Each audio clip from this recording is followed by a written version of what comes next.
हाय, आदाब, सलाम, नमस्कार, सत श्री अकाल। मैं रोशन कुशवाहा और आप देख रहे हैं times of Sitamarhi. Times of Sitamarhi में आपका स्वागत है। बात समझनी है तो खबर पूरी देखनी होगी। सही, ओवैसी साहब को बैरिस्टर ओवैसी साहब नहीं कहा जाता है। जो एएमएम पार्टी के लिए, जो ओवैसी साहब के लिए अच्छी खबर आ रही है वो है गुजरात से। जी, निकाय की चुनाव हुई थी जिसमें गुजरात से अभी तक जो खबर आ रही है, जूनागढ़ प्लस उपलेटा से, जी हाँ, एएमएम के 2 कैंडिडेट जीत चुके हैं। अभी तक जो खबर आ रही है, फाइनली जूनागढ़ प्लस उपलेटा से 2 कैंडिडेट एएमएम के 2 प्रत्याशी जीत चुके हैं भाजपा के प्रत्याशी को हराकर। आप समझ सकते हैं, जहां पे एक तरफ भाजपा की सरकार है गुजरात में, तो वहीं भाजपा के प्रत्याशी को ही जी जो वार्ड के चुनाव थे उसमें हरा चुकी है एएमएम। और फाइनली और जो सीट है उस पे गिनती जारी है और उस पे आगे पीछे चल रहा है। तो ये बहुत बड़ी खबर आ रही है गुजरात से। जी हाँ, यही चुनाव जो है दशा दिशा आने वाले विधानसभा के चुनाव में तय करेगी गुजरात में। क्योंकि मैं आपको बता दूं, लोग पहले वार्ड जीतते हैं, वार्ड से फिर निगम जीतते हैं और निगम से ही फिर विधानसभा जीतते हैं। आपको पता ही होगा जो ओवैसी साहब का जो बयान आया है बिहार को लेकर, वो वाकई में सुनने वाली है। जो ओवैसी साहब ने बिहार को लेकर कहा है, एक निजी चैनल के इंटरव्यू में ओवैसी साहब से पूछा गया कि बिहार को लेकर कैसी तैयारी है, तो साफ साफ ओवैसी साहब ने क्या कहा, चलिए उनकी बातें सुनते हैं। अख्तर उल ईमान साहब हमारे सदर हैं, उनसे हमारी मीटिंग्स हो रही हैं। वो अख्तर उल ईमान साहब, आफ्ताब साहब पूरा ग्राउंड वर्क कर रहे हैं माशाल्लाह से, और इंशाल्लाह अच्छा खासा प्रोग्राम बना रहे हैं हम लोग आने वाले दिनों में। और हम लोग अपनी सीटों पे लड़ेंगे, और ख़ास तौर से जो हमारे टिकट पर जीतकर जो लोग सीमांचल की जनता के पीठ में खंजर घोंपा है, उनको भी सबक मिलेगा, क्योंकि उन्होंने धोखा दिया है सीमांचल की आवाम को। मजलिस से ज़्यादा वो सीमांचल की आवाम को धोखा दिया है। और मुझे यकीन है कि हम अच्छी जगह पर कैंडिडेट खड़ा करेंगे और पूरी ताकत के साथ और पूरे मुनज़्ज़म तरीके से हम अपने इससे उनसे बेहतर लोग मिलेंगे। और हमको यकीन है कि वो लोग जब आएंगे पार्टी से लड़ेंगे, वो पार्टी को इंशाल्लाह और ऊंचाइयों पर लेके जाएंगे। और हमारे पास जिस तरीके से हमारे अख्तर उल ईमान साहब मेहनत कर रहे हैं, उनके साथ और भी अच्छे लोग जमा होंगे, साथ आएंगे। और इंशाअल्लाह ताला मुझे यकीन है कि बिहार के नतीजे हमारे लिए बहुत अच्छे रहेंगे।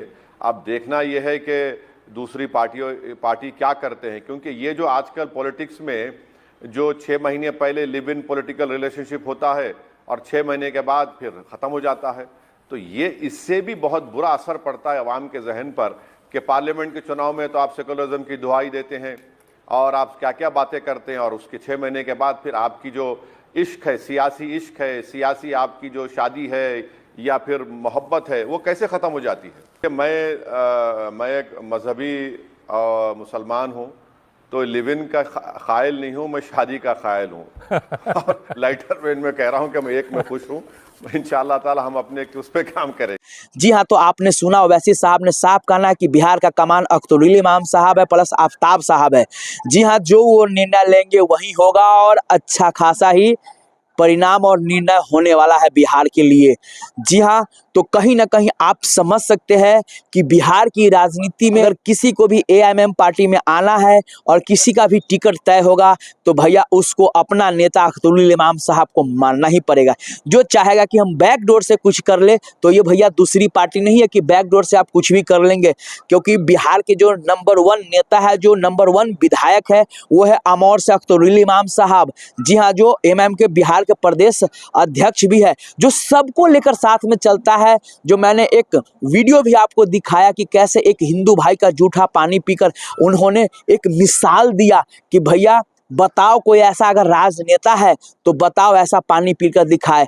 ऐसी चुचलेबाजी और ढोंगबाजी तो करेंगे कि दलित के घर जाके खाना खा लेंगे। कभी दलित का खाया हुआ खाना खाकर हमें दिखाए, कभी दलित की थाली में खाकर दिखाए, तब हम मानेंगे वो नेता है।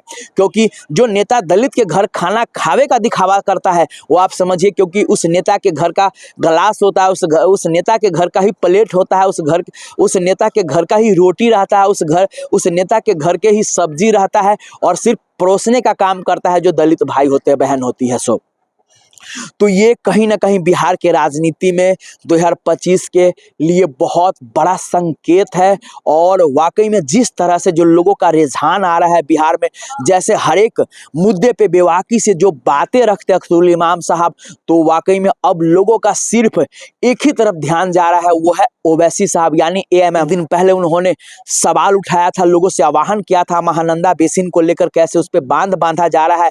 जो उनका साफ कहना था कि भैया इस पे बांध से अच्छा होगा कि भैया बोल्डर पिचिंग किया जाए। और बोल्डर पिचिंग से आप जानते ही है कि बांध तो मिट्टी का रहेगा, वो तो काट ही देगा फिर बाढ़ आएगा तो, लेकिन बोल्डर पिचिंग से भैया बिल्कुल नहीं काट पाएगा। जिन लोगों को लग रहा है कि एमएम का भैया ऐसा कुछ नहीं है, तो भैया आज भी एमएम का मैं आपको जो वीडियो दिखाने जा रहा हूं, आज भी एमएम का सदस्यता अभियान चल रहा है बहुत तेजी से। दरभंगा में जो एमएम के नेता है वो लगे हैं और साफ साफ कहना है कि भैया जिन लोगों को लगता है कि अरे कहीं कुछ एमएम का नहीं है, अब वाकई में एएमएम के भी वोटर साइलेंट हो रहा है। वो साइलेंट जवाब देंगे क्योंकि वो सामने वाले पार्टी से बहुत कुछ सीख चुके हैं। लोगों का क्या कहना है इस पे आप लोग कमेंट करके जरूर बताइएगा। तब तक के लिए बाय बाय, टेक केयर, देखते रहिए टाइम्स ऑफ सीतामढ़ी।